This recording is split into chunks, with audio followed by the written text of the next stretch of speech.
know your ass better call somebody. The energy revealed. Brooklyn to Queens, reppin' both hoods. Rob and CP, keep it fire, misunderstood. Hear 'em all loud, let the anthem flow. Mets fans unite at the pregame show. From city stand lights to the skyline greens, it's the heartbeat of Queens, the craziest dreams. Rob hype on the mic, CP's the fire spark. Together they ignite, voices like the park. Fans drift in jerseys, legacy bold. The Metropolitan story forever told. Turnstile spinning, the crowd floods the gates. This is family, no time for debates. Crack of the Batman, the roar never fades. Queens in the blood, it's how champions are made. Cheer 'em all loud, let the anthem flow. Mets fans unite at the pregame show. From city stand lights to the skyline gleams, it's the heartbeat of Queens, the craziest dreams. 7-line swagger, vibes electric and wild. Mets legacy golden since I was a child. Orange crushed skies, let the battle ignite. We ride for the home team till the last fight.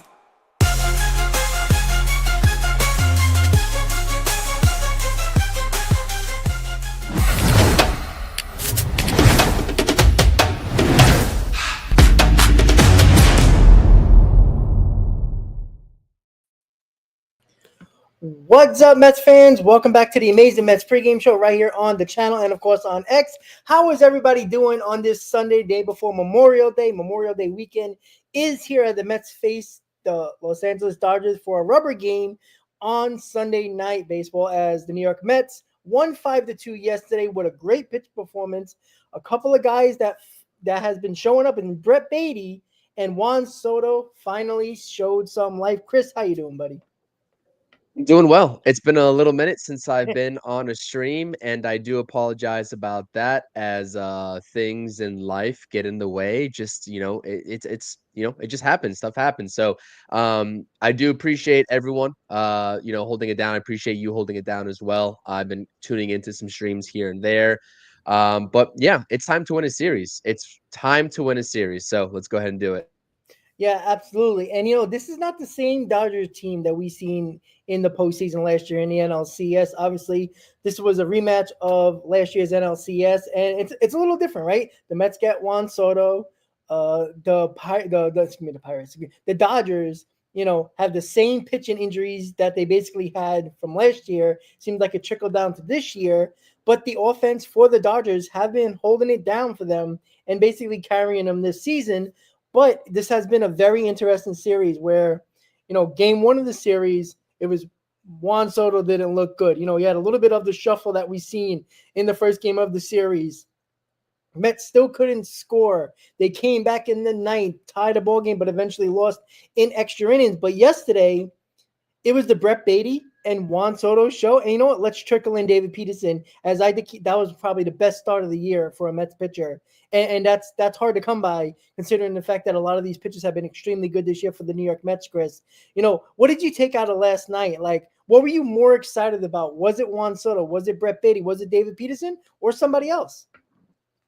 I think, honestly, Brett Baty, with the way that he's been swinging the bat over the past week and a half, has been absolutely tremendous. So I think that him continuing that is huge for this team, especially given some of the struggles with the lineup. And like you just mentioned with the Dodgers, it's been a complete inverse for the New York Mets, where the pitching has really carried this team through the first part of this season. And that's something that not a lot of people foreshadowed in this fan base happening, given the strength of what was supposed to be the strength of this team, which is the lineup. So I think that Brett Baty keeping that consistent bat and just kind of coming back from, being sent down with a vengeance. He's like, I'm not letting this opportunity go. And that's exactly what we need to see from him. And if that can get carried over to a couple of other bats in this lineup, that's going to be absolutely huge. And the other thing is Juan Soto. Like, listen, David Peterson, this pitching staff, I kind of knew that they were going to hold their own, right? First of all, 7 2/3 innings, though. We have to give a round of applause to David Peterson. That is just a phenomenal phenomenal performance. And Edwin Diaz coming in and just locking things down thereafter was absolutely huge. But I think that any production that we see from this lineup right now, especially with runners in scoring position, is automatically going to take the cake for me in terms of the excitement factor, because we just haven't seen this team be consistent with runners in scoring position so far this season. Do I think that it's going to come? Do I think that it's just around the corner? Yeah, I'm still going to maintain that hope, right? And at this point, that's all that it is. It's just hope, because we haven't seen it from this lineup. But Brett Beatty coming around and just doing what he's doing is phenomenal. And Juan Soto, if we can get that version, that locked in version, that at bat that he had against Tony Gonsolin with, bases loaded, just missed a grand slam by a couple of feet off the wall for a double. And of course, Starling Marte got thrown out at home plate, which is unfortunate, but that is the version of Juan Soto that we needed. And I was curious when we were going to see a lineup shift, a lineup change from Carlos Mendoza. And in general, over the past few games, with Juan Soto going down to the 3-hole, that has happened. As everyone in this chat knows, right? If you've listened to myself and Rob, even in spring training, when Juan Soto even first got signed, we were kind of going back and forth on the proper lineup construction of where Juan Soto bats, in the 2-hole or in the 3-hole. I'm happy to kind of see this shift and this movement in the lineup. And I think that this is a sign of good things to come. I think that Mark Vientos, also could benefit from being in the 2-hole. I still think that there's going to be a little bit more shuffling around of the lineup, especially when Brandon Nimmo comes back. I know that he's dealing with sort of a neck issue. Took the day off yesterday.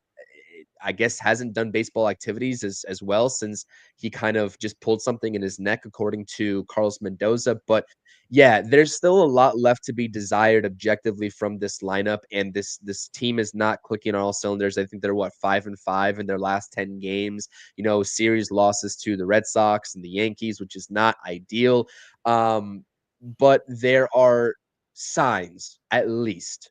That's the good thing, that there are signs of life somewhere in this lineup, especially when Pete Alonso's scuffling over the last 2 weeks. The numbers don't look really great over the last 15 days for Pete Alonso. It's good to see Brett Beatty doing what he's doing. And I kind of like that he's also in the 9-hole as well. I know that Luis Angel Acuna has been a little bit of a disappointment at the plate as of recent as well, especially with runners in scoring position himself. It's good to see Brett Beatty shifting and balancing out this lineup. And at this point, any production that you can get is a plus. Luis Torrens is back in the lineup today. I'm sure we'll discuss that, because Francisco Alvarez hasn't looked good either. And at this point, it's kind of just go out there and win a series against a pretty good team, the Dodgers. And no better opportunity to do so versus Landon Knack, who really hasn't impressed all in all this season thus far as well. So I think that Mets fans, I've been keeping up on social media, even in my absence from these streams over the past week and a half, 2 weeks. I know that there's a lot of panic, right? I know there's like a panic button that has been set, and I understand it, right? I mean, the Mets relinquished the lead in the division. Phillies are up 3 games. I understand that they're on a roll over there, and it looks grim. It looks a little dismal, but I think that this lineup, there's just something about it that maybe they could be on the verge of breaking out, but maybe they can't. Maybe it's not the case either. I'm just completely wrong and off keel here. So I think Brett Beatty's the biggest takeaway for me, Rob. I really do. Yeah, I tend to agree. And everybody, if you follow the channel, you follow the streams. I was definitely a big Brett Beatty supporter for a while when it came to that. And it is interesting because it's his last opportunity. Like we all know that when it comes to Brett Beatty, there's no more options for him. It's either do well here, or at some point the Mets will DFA you and put somebody else in your spot. And it is amazing. 1,000 OPS over the last 15 games, 326 average, 5 home runs, 13 RBIs. I mean, he's been basically carrying this team. When Pete Alonso has struggled, Juan Soto has struggled, Lindor has struggled. It's been Luis Torrens and Brett Beatty. And finally, you see Luis Torrens getting back-to-back starts. And that is something that is very interesting if you're a Mets fan, because there's been a lot of talk about this, about Luis Torrens being the everyday starter. I think it has to be the case for Francisco Alvarez. Again, is not in there for his defense. He's shown a lot better defensively than he did last year, blocking balls, throwing out runners. Nice to see that. But he's not in the lineup for his defense. And if Terrence is going to be putting better at bats together, better opportunities at the plate, especially with people on base, you got to play Terrence every day. What growth are you really giving Francisco Alvarez at this point? Like every year he's gotten hurt. He's been inconsistent with the bat. So you can't trust him. And with a team that's struggling offensively, you can't keep on throwing the same guys out there that are not doing the job. And that's why Luis Trent's in here for a second straight night. And I love it. He had 2 hits again yesterday, if I'm not mistaken. I think it was 2 hits. Yeah, he had 2 hits yesterday. He went 2 for 4, 2 runs. I mean, he's been outstanding, and it's got to continue to be that way if I'm Mendoza, because you need any offense you can get. I don't care who it is at this point. Jerry Young is here. You know why? Because nobody was hitting in that DH spot, including no matter who you put in there. And Jerry Young is here. I know it's because of injuries and stuff like that and different ways you're looking at it, but you need some offense. And I'm not saying Young is going to be anything special, but you have to change it up a little bit. And I do like Young's getting the chance here to see what he can do. Maybe he'll be a lightning rod. You never know. I'm not saying he will be, but at least the Mets are trying some. And like you said, Chris, during what you were talking about with the lineup change, right? I was against Juan Soto batting third, right? But Mendoza did this change around the same time last year with Francisco Lindor. There is nothing wrong waiting a month into the season, or a little over a month into the season, or almost 2 months into the season, and making a change when things are not working. And again, the Mets are still 10 games over 500. Like the way Met fans have been acting, including myself, by the way, we've been overreacting to losing games against the Yankees, and we've been losing games against the Red Sox and not playing well. So it all trickled down. I felt it all came to a head during the Yankee series, Chris. And look, it's just a series. And I understand, right? It was all about Juan Soto. It was all about him, with the FU to the Yankee fans and all that crazy stuff that went on. But it was only a series. It was a 10-game stretch where they didn't look good. They weren't playing well going into that Yankee series. And Juan Soto wasn't hitting. The whole team wasn't hitting. So it was such a bad spot for the New York Mets, and everything came to a head.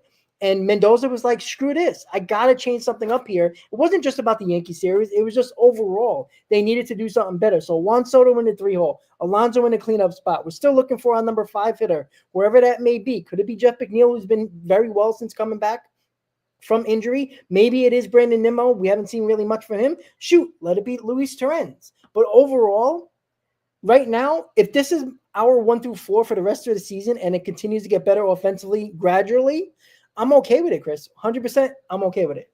And that's why I appreciate Carlos Mendoza, because he understands, as I've mentioned time and time again, that everything is fluid, right? What you see one month is not what you're going to see the next month, especially when you're the New York Mets and you have a plethora of options and pretty decent depth, right, in the farm system to call up in any given moment. And now you're seeing Jared Young, guys like Jared Young, et cetera, make a contribution. And so, yeah, it was a little bit of foreshadowing too, because everyone's kind of on edge going into these stretch of games, right? They took the series against the Pirates, but the offense looked abysmal, and they were lucky to take that series against the Pirates. That last game that they dropped to the Pirates was just absolutely awful. I believe that was the game where Clay Holmes was pitching in the rain and they just didn't show up at all.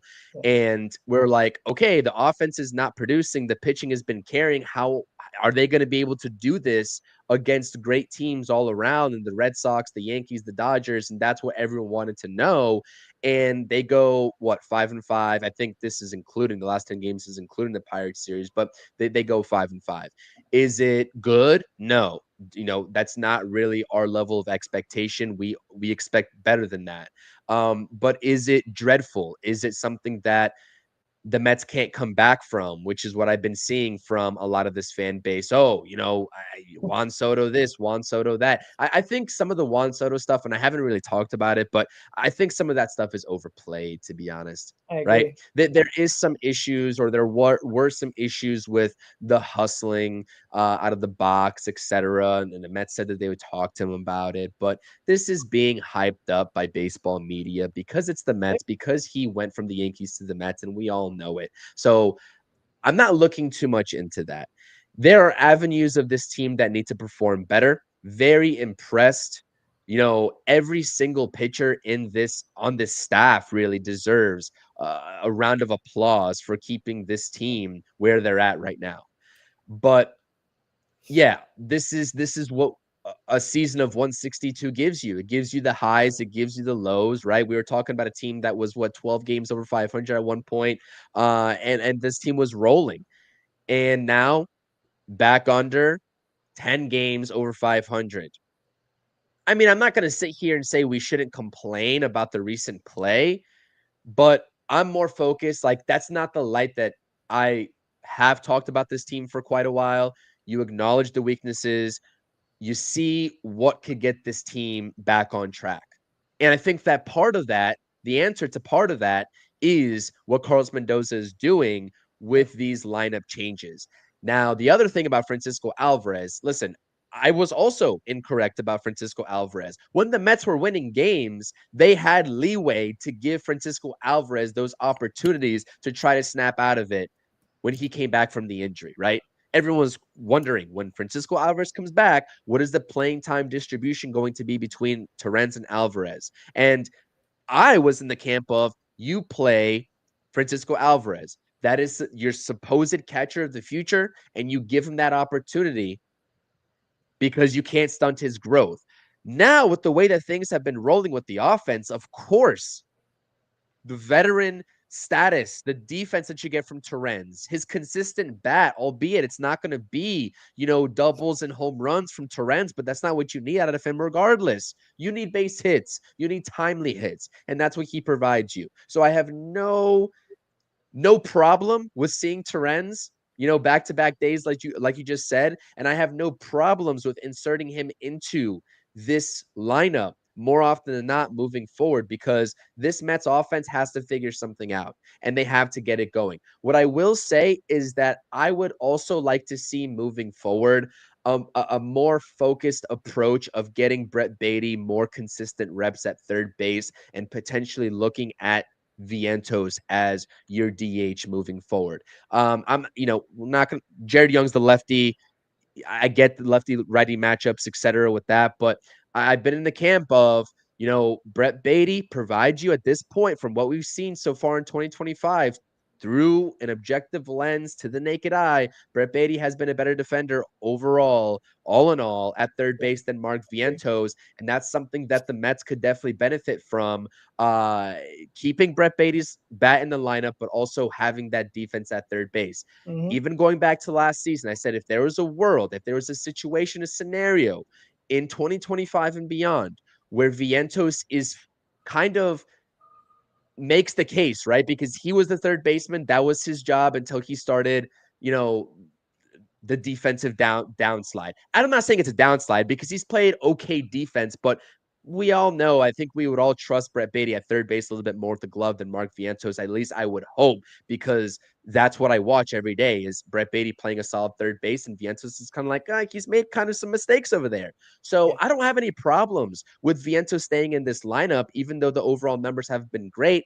But I don't also have any problem with him being a DH. I know that he's at third base today and Brett Baty's at second base. I know that's going to be a continuous revolving door, but that's something that I would also look out for from Carlos Mendoza moving forward, if that's the judgment and assessment he also makes. Yeah, I 100% agree with that. Overall, like Brett Baty has been a revelation at third base. I mean, we were talking about him not being a good fielder either. So, and to see what he's done this year. And again, we talked about it for a while. And, a lot of people didn't agree with even both of us, with me and Chris, when it came to like talking about confidence with Brett Baty. It's a lot of it has to do with confidence. We've seen the talent that's there. Like, you don't crush AAA, you don't crush spring training and not have any talent. You show some talent. And I'm not saying it's gonna, trickle down to the major league level, but it just seems like Baty he seems like a ball player. That has been a phrase of mine for a while with Brett Baty. He just seems like a ball player. He looks like a ball player at the plate, on the field. Just seem like he fits in a baseball uniform. I know that's crazy to say because there's a lot of guys that look like they fit the uniform. They look like a baseball player and they end up never being a baseball player. But and a good baseball player. But Brett Baty just felt like he had it. He just needed something to get him over that hump. And whatever happened when he got sent down the first time and then came back because of the Winker injury. Because just remember, guys, if Winker didn't get hurt, Brett Baty might have not been back on this team. So, little things happen within a baseball season that changes an outcome, not just for a team, but for an individual player. Brett Baty got an opportunity that he probably wasn't expecting to get. Probably if Winker never got hurt, Baty might not be up here. We might still be talking about a problem, at the third base position with Vientos. Nobody would be bringing up Brett Baty back. Like, this was a situation where I think this was a call up that he wasn't expecting, and I do wonder if it just got his mind on the right track, Chris. And maybe it's just outside the box, and maybe he just figured something out in spring, or in the minors or whatever. But I felt like that he probably didn't think he was getting called back up anytime soon, so he probably kept it out of his mind. And then one day you got the call, and you're on the next bus or the next plane, and he just started playing baseball without thinking. And I feel like that has been the case for Brett Baty, because it just feels like everything's coming natural now. His ability is just spilling out. And that's what we always seen from him. We know he's there. He has the talent. I will say, when Brett Baty got sent down, I didn't personally think that it was going to be too long until he got the Okay. call up back up, regardless of injuries or not. But that's 162 games for you. Like, injuries happen, right? Like, that's what happens, especially when you have a couple of veterans on this team. And let's be honest, the luck that the Mets have had for as long as I can remember with the injury bug, like, you have to be ready as a ball player, even if you go back down, to be like, okay, let me get my reps in and let me give it my best try when I eventually get that call back, because it could be sooner rather than later. We saw the inverse situation happen last season, which is when Mark Vientos exploded onto the scene. We saw Jose Iglesias also get the call up, and he was really the savior of that Mets season in terms of the turnaround offensively. So baseball works in mysterious ways. And, Brett Baty, he could have not been ready, right? He could have been sulking. He could have been, all right, that was my last opportunity. Now I'm just going to wait for a trade to happen because there's no chance that I'm back in this organization, right? And we could have seen more of the same from Brett Baty as we did to start the season. But no, he has really just grasped this opportunity. It seems like he's not going to relinquish it. Do we need to see a little bit more? Yes, I think, anybody can agree to that given the sample size discrepancies there. But at this point, given the lack of offense, Brett Baty has been a breath of fresh air. And we had the discussion 2 weeks ago, last time I was on stream, talking about give this guy an opportunity against all pitching. I don't care if it's a lefty. I don't care if it's a righty on the mound. Give him an opportunity every day, right? Where he didn't have that opportunity to be an everyday player in that platoon role, with Luis Angel Acuna. So, no, listen, this offense has a lot of work left to do, and I'm not going to sugarcoat that, right? They have a lot of work left to do. They have a lot of things to figure out. But, Brett Baty providing that balance in the lineup, especially in the 9-hole, and kind of trying to turn it back over to the top of the lineup. I think it's a great move. I think that Carlos Mendoza is making the proper adjustments. I think he's shifting the top 5 around accordingly. And you just hope that there's one combination that eventually sticks. He found the one combination that worked last season. Let's hope that he can find it again this season and we can turn it around. Because if you get this team hasn't been on the roll, man. They're what, 31-21, 10 games above 500, not fully clicking. When are we going to talk about this team fully clicking, Rob? We've been saying it since the beginning of the season, and are like, just wait until both of these, groups in these position player groups and the rotation both click at the same time. Well, we haven't seen it yet. And so that, like, from a Mets fan perspective, I'm like, all right, hopefully that's coming soon, right? Hopefully Juan Soto is able to take a lesson from his at bat against Tony Gonsolin. I know that he had another opportunity with runners on, and he grounded out to first base to kind of really break the game open yesterday as well. But the Mets were able to hang on to that 3-run lead. You just hope that he's able to take that approach. Soto shuffled. Haven't seen it. outside of maybe that first game in this series, right? He's locked in at the plate. He's got an 850 OPS over the last 2 weeks, but he's been the biggest focal point of this Mets team in that span. That like something doesn't add up to me. And I'm not saying that he's been great. Clearly, the runners in scoring position numbers have been putrid all across the board, not just Juan Soto, but all across the board. But yeah, Rob, I look at this team. I'm like, first of all, this isn't really the best lineup that we could possibly deploy, even still, but they're keeping afloat. And that's what a good team does is they are able to weather the storm.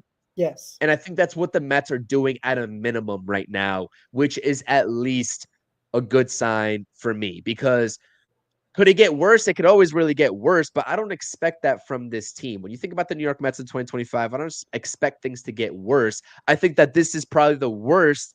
I really want to knock on wood right now because I hope I'm not jinxing this team.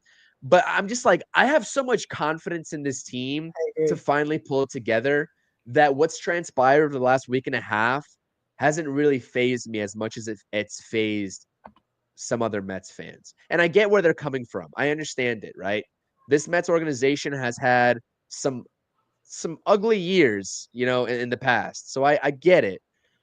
But I don't know, just something feels different about this year to where I'm like 31-21 with that as bad as they've played in a handful of games so far in the first 52 games of the season. All right, let's see what happens when they finally get it together. You know what I mean? Yeah, and that's the thing. Like we're hovering around that 10 game over 500 mark, even with the struggles of the last two series with the Yankees in Boston. We're still hovering, right? We didn't get swept. We saved the series. We salvaged the series, and you break up. And again, if you don't have those extended losing streaks, even while you're not playing well, you're in for a successful season, right? They had a 3-game losing streak. They avoided that 4-game losing streak and cut that out the water. That is a big deal. Like that's signs of a good team. While you're not playing well and you're still figuring out ways to win in a stretch where they have not played well, which is about the last 10 to 12 games, they really haven't played well, right? They won 2 series out of that and they lost 2 series out of that. Yet they didn't have a 5 or 6, 7-game losing streak, which I think is very important when it comes to the Mets. And I agree with you, right? I think this, it was all about Juan Soto, and you were talking about the OPS, right? He hasn't been bad in the sense of being a quality player of what the Mets were needing at the time when Pete Alonso was going and Lindor was going, right? But it's not Juan Soto good. And obviously that's going to, annoy a lot of Met fans and, couldn't wait to, every time Juan Soto struck out or didn't do something well, Yankee fans would have to pop up on Twitter or pop up on anywhere on social media and just cause an issue and just, turning your backs on a guy who was there for 1 year. Like, it's just the stupidest thing to me. And it ate at the Met fans. And Met fans, you got to be better than that. Because my favorite topic is Pete Alonso. Everybody knows that. Pete Alonso has been terrible. His average has dropped 60 points in 2.5 weeks. All right. You know how hard that is when you get more and more at bats? That's how bad he's been. His longest drought without hitting a home run has been now. So everybody wants to talk about Juan Soto. That same day against Boston, when Juan Soto thought he hit that home run and kind of loafed the first base, thought he had it. Pete Alonso did it in the same game and got thrown out at second base. And nobody said a word about that. But everybody talked about Juan Soto. Now, again, I agree. He did it the day before. So with the ground ball to LeMahieu, that, let's be honest, it was a ground ball that took a bad hop. So, but again, he did it. He loafed the first base, and he did it when he thought he hit the home run. But be consistent. All right. Pete Alonso's not getting paid $10 million here. He's getting paid $30 million as well. He's the second highest payer on this team. He didn't run out the ball either in the same game, but it was all about Juan Soto. While Pete Alonso has been struggling probably more than anybody else has in a stretch of games over this stretch. So I understand that Juan Soto is the boiling point for Mets fans or baseball fans or just, media in general. But Pete Alonso also have not been good. Now, he carried his team for 2 weeks, but 2 weeks isn't a season. And this is the situation where I want to see it. Now we had a couple of hits yesterday, which was nice to see. It wasn't hard hits. He was fighting off pitches, which is nice to see from Pete Alonso. Good to see. But we talked about this, Chris. When he has his big slump, which is right now, can he break out of it? Because that was his problem last year. He had that one stretch where he was really damn good, and he never broke out of it. And it was an ongoing issue during the season. Can he do it now? Because you can't talk about protection. Because when he was the second best player in baseball offensively, behind Aaron Judge, no Mets fan was bringing up protection. Nobody was protecting him those first 2.5 weeks. Nobody was protecting him last year. So protection goes out the window. So will Pete Alonso break out of it? I think he will. I think there's a different mindset with Pete Alonso. Now he scared the hell out of me. All of a sudden, he couldn't throw the bases all of a sudden. And, oh my God, I have flashbacks of Lucas Duda once again. But my God, if Pete Alonso can mentally get back, because I think it's all mental. It's not talent. We all understand that. I think Pete Alonso falls into this mental lapse when he struggles, that he takes it defensively and takes it to the plate, or vice versa. And that's the one thing I worry about with Pete Alonso is his mental state.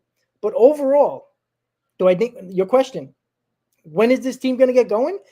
Well, it would be nice if it's game 53 of the season, which is tonight, right? I would like to see it, right? It's 52 games into the season, and we really haven't seen this offense take off yet. And again, if they do, watch out, because we talked about this during the offseason when this roster was basically finalized. We're still waiting for this lineup to take off. When it does, we're beating teams like the Cubs. I still think the Yankees should have swept us. I think the Mets should have easily took 2 out of 3 if they would have played a little bit better, right? It's little things like that. The Boston series, Boston wasn't that good. The Mets cost themselves them games. I'm not giving credit to teams that when we gave them games, it was obvious we gave them those games with the errors and with the defensive lapses. So I do think they're going to get going. And if you take a series against the Dodgers, what are people going to say? Oh, the Dodgers are bad now? Because everybody, now that the Mets are a target, everybody wants us to fail. And it's obvious. But I think this team's really going to get going. I think this lineup with Juan Soto and Pete Alonso going to get trickling back together. If you get that 3-4 going, I mean, a lot of teams are going to have a hard time beating us. Yeah, and listen, you talk about, games that the Mets have given away. They gave away game 1. This should have already been a series win, to be honest, in the first place. They gave away game 1 of this series, and that was the lack of production with runners in scoring position. They could have came through one time of the plethora of opportunities they got in extra innings, and they just couldn't do it. And so, yeah, you know what? There's always going to be a media bias for Juan Soto, especially given the contract that he signed. Nobody that I've seen has really been talking about the Dodgers, who also haven't looked great. They've been decimated by injuries from the pitching side of things as well. So that plays a factor, but it's like, is anybody talking about that? Or would you just like to revert back to the Juan Soto discussion? So it's like, let's keep eyes off of every team that's struggling minus the New York Mets. And that's what it is. And Mets fans, the problem is that Mets fans feed into that. And that's the worst thing about it. That's why, sometimes I can't, I don't want to be on social media during these games when the Mets go down, or I don't want to be like, if you're talking about objective weaknesses and objective bad play, sure. But then we're going to start talking about Juan Soto, the decision. Oh, Juan Soto chose up, and making it to be just something that it shouldn't be at this point of the season. It's really ridiculous, but I hate to say it, I'm not surprised coming from this fan base that it's coming from this fan base, because this fan base sometimes is its own worst enemy, because they will read what the media is talking about and they can't decipher BS from not. And so I'll leave it at that, because again, Mets fans, it should be a collective community. Sometimes I find that it's not, especially surrounding these players, whether it's, Pete Alonso, whether it's, I guess, Lindor way back when he first came over to the organization, or Juan Soto now. It's a common trend. It's like the guy that enters the organization, Pete Alonso a little bit less because he's homegrown, right? And that's also the contributing factor, homegrown versus these guys that go ahead and you sign big deals and are supposed to come help the franchise, and they struggle a little bit, and it's like, oh, well, I guess they should have never came here in the first place for some. It's weird to me. I'll leave it at that. Go out there, win a series, a season of 162, game 53. It's a marathon. It's a marathon. Not many fans are cut out for this kind of patience, for this kind of thing to play out. We knew, Rob. We were talking about it weeks ago. We're like, all right, Mets are winning games by the skin of their teeth right now. Like, what happens when they make that fatal mistake and they don't come away with the series win? It's going to happen. It's going to happen. And so we've seen it happen now. They came away from series, it could have been series wins against the Yankees, Red Sox, etc. Dodgers, even the first game, if they lose tonight, but it happens. So Kodai Senga's going on the mound. Really have liked what I've seen out of Kodai Senga all in all. I know last start against the Red Sox, he did give up 3 runs. He went 6 innings, though. Previous 2 starts went deep into a ball game as well, which is what we've been all been asking for out of these starters. David Peterson did it last night, and he gave up 0 runs in those respective outings. The one thing that I saw about Kodai Senga, and I was looking at the game logs, last outing versus the Red Sox, the one thing that I saw in the game log, the pitch log, I should say, and what he was throwing, he evened out the distribution between the forkball and the four-seam fastball and one of his other tertiary pitches against the Red Sox, where it was forkball heavy pretty much all season long up until that start. So the fastball hasn't been good for Kodai Senga. Very curious if he sticks with that same game plan or continues to go back to that forkball for like 38 to 40% of his pitches tonight, which is what he's done in some of his starts so far this season. So all eyes on Kodai Senga. How do you follow up such a fantastic outing out of David Peterson, right, last night? And how are you able to keep your team in the ball game, your offense in the ball game, for them to try to figure it out, like we're talking about right now, against such a talented lineup in what the Los Angeles Dodgers possess? So, yeah. Yeah, and you know what Kodai Senga's got to take a David Peterson start yesterday? Peterson with that, I know he was a lefty, but with that slider, I mean, making Ohtani look foolish. Look at a lot of hitters at the plate for the Dodgers looking foolish. That slider was deadly. So I think Kodai Senga is going to trickle back to that forklift-heavy game, only because of what you've seen from non-fastball pitches from David Peterson. The Dodgers didn't look good on off-speed breaking ball pitches at all yesterday. Peterson had them guessing, and I do think that's where Kodai Senga, hopefully, again, Kodai Senga isn't stupid, right? He gets into his ways where, like Chris just said, he loves that. He falls in love with that forkball, which is a beautiful pitch. But when you really don't throw it enough for strikes, good teams are gonna spit on it. And that's when you get into trouble. That's when you get the walks. That's when you get the bases loaded. Now, Kodai Senga has been Houdini and finding ways out of those jams, but you can't keep on doing that because it takes one swing and a bat and it changes the whole ball game. Kodai Senga has to, technically he's been with this team 3 years. He's pitched for a year and a couple of months for us right now. He's got to learn that. I don't know if coaches are telling him and he loses track of that on the mound and he falls in love with that pitch. I don't know, but he has to do better with mixing it up when they're not going after the forkball. He's got other good pitches. Now, his forkball is his beautiful pitch. Now, it's a strikeout pitch, but you can't use that strikeout pitch, and they see it 3 times in a game with a third time through the order. That is something that hitters are going to notice and see. Kodai Senga has the matchup today, right? You face Landon Knack, who is not very good. You always worry about the Dodger lineup to break out at any moment because they can. You worry about that. But the Mets should win this game. Kodai Senga overall has been really good this year. His last start, kind of, I would say, okay. If the Mets were to score runs, maybe we win that ball game. But he wasn't what we see from Kodai Senga. It was mostly just that forkball. He's just got to make sure he mixes it up a little bit, because I think that's the biggest issue when he falls into trouble overall with any team. It's just that with bad teams, you get away with it. With good teams, you might fall into a trap and you might have a bad out and because of that. But overall, the lineup is very interesting. I like what the lineup is. I like the 1 through 4, right? Chris, this is your top 4 that you've talked about for a while, so I know you're happy about that. I'm happy because the offense is starting to look a little better. Like I said, I'm not gonna die over, jump off the ship because the lineup I don't necessarily like. If it's successful, why the hell do I care? Right? I'd rather be wrong than right in a situation if the Mets are winning. And I think that's something that all of us should feel. A lot of us might not like certain situations about the lineup where people are batting, but if it's working, no, everybody should be happy with it, even if you're right or wrong in your opinion. And I think that's something that Met fans, I know we have a lot of wounds, old wounds, and we built up a lot of scar tissue over the years. But we should be better than that because of that scar tissue that we built up over the years. We dealt with a lot of shit, right? Enjoy a team that is actually a very good team and they're still not playing to their capability. That is huge. That is a great sign for the New York Mets because it's pretty obvious that this offense is not going to struggle for 162 games. If it does, and we still hover around that 10 game over 500 mark, guess what?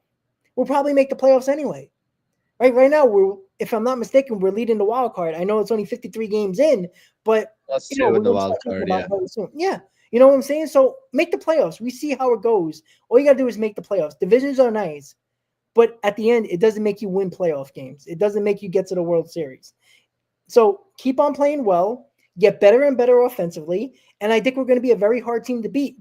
We don't lose a lot of low scoring games. Lately we have, but we find ways to win ball games. And if this offense continues to get a little bit better day by day, it's just going to be a lot of fun to watch. And we're going to appreciate this team a lot more instead of being this hateful fan base towards a player. And I got to give my fans credit a little bit because they give a nice ovations to Juan Soto.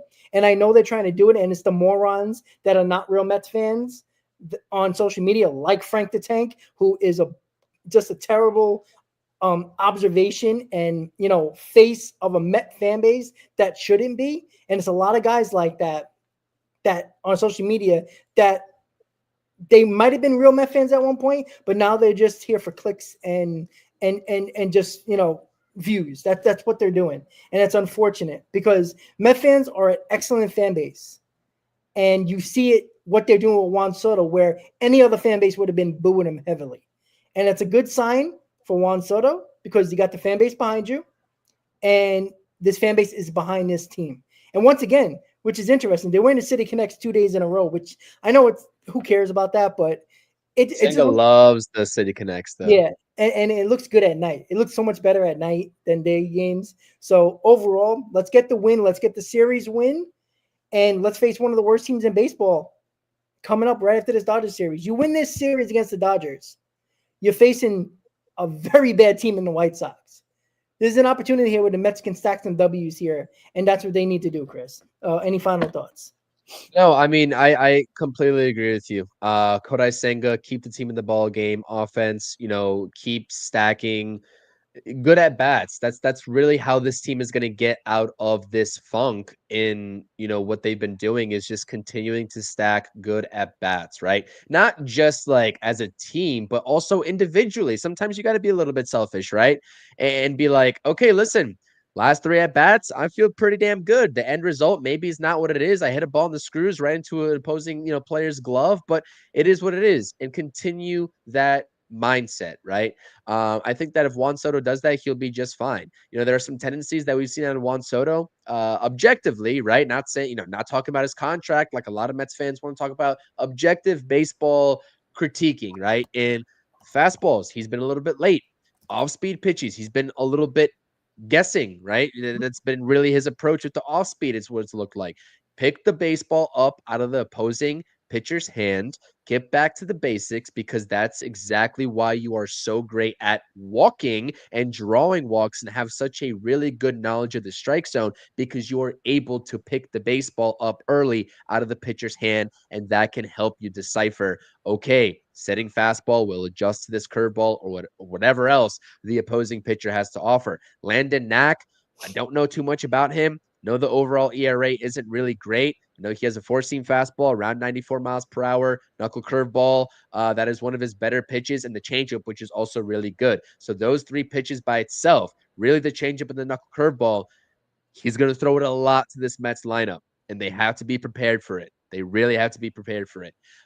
So go out there, do what you do, take a series, because like you said, Rob, exactly what you said. This is a really good momentum builder. If you're able to come away with this game, you're able to go into a series with the White Sox, and you're like, all right, now we're feeling good. Now we're feeling dangerous. Let's eat at this, I guess, division lead. If you're looking at the standings this early into the season, right?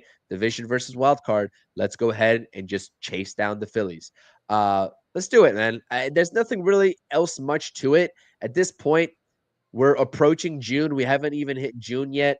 For me, I always say I'm not really big into standings watching in May. I'll wait till June, mid-June turns around. I'm involved and I like to see the process of things. The process hasn't been great, Yep. but the fan side of me, when I watch this team every night, I'm like, all right, I can start to see some adjustments being made, and that's good. Let's continue to make more adjustments. Yep. And when it's time to have a conversation about the hitting philosophy, the hitting approach, we could talk about the hitting coaches if we really want to, right? I think that a lot of people are kind of also just eager to talk about, Eric Chavez, Jeremy Barnes, etc. We can cross that bridge when we get there. I do have a lot to say about that, but I'm going to reserve that for later. So let's go get a win.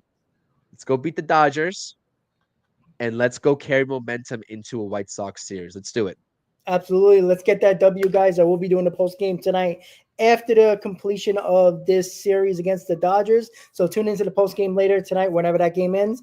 I will be live, hopefully talking about a Mets W, and we will spam those Ws if we win, of course.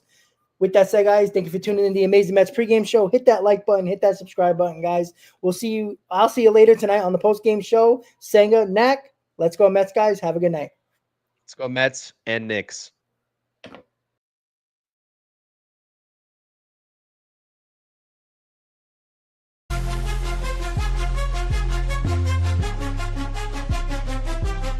Seven train rumble, headed to the field. Orange and blue vibes, the energy revealed. Brooklyn to Queens, repping both hoods.